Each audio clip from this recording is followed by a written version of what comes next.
You did the install, Victor's in their Slacker teams, the plan's running, and now what? Because this is actually where your job starts. I tell every company the same thing when we finish the install.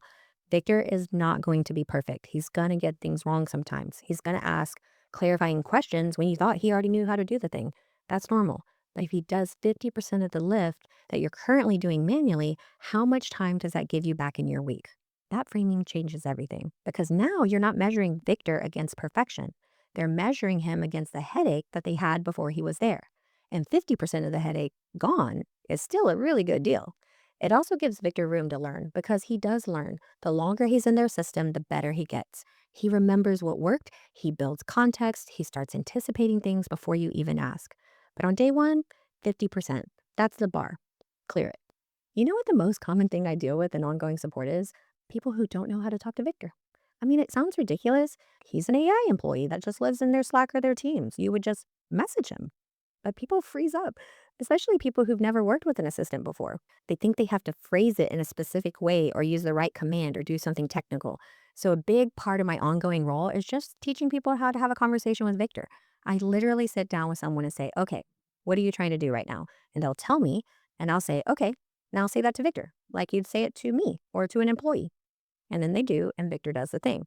And then they look at me like I just performed surgery. It's just asking. That's the whole skill. You're teaching them how to ask Victor to do the thing they want Victor to do. Okay, this is important to understand for you because what makes your income stable is you are the person who knows how to get the most out of Victor.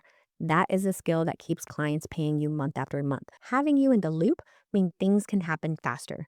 You see something Victor should be doing that he isn't, and you know when to push him, when to pull back, and when to add a new integration. I even have a client right now where I go into his Slack channel and run his entire marketing operations through Victor. I make the calls, I give Victor the direction, and Victor executes. The client pays me a monthly retainer to be that person. Don't underestimate how valuable you are. I always recommend sending a little monthly update to your clients. Just a quick note. Here's an update that Victor got, or here's what Victor can do now. Here are a few things I noticed to help him work better. Here's what we're going to focus on next month, or here's something you did with one client that might be beneficial to the next client. Victor can actually write most of this. You're just the one sending it. And that email keeps you visible and it reminds them that you're there. Your ongoing value is being the person who knows how to get the most out of Victor. That's the skill that keeps clients paying you month after month. The more support you give the company, the more useful Victor becomes inside their business. And the more useful he becomes, the more likely they are to continue using him. That means your support retainer can grow and your revenue share can grow too. So, taking really good care of your client and increasing your income are the same thing. And that's the business.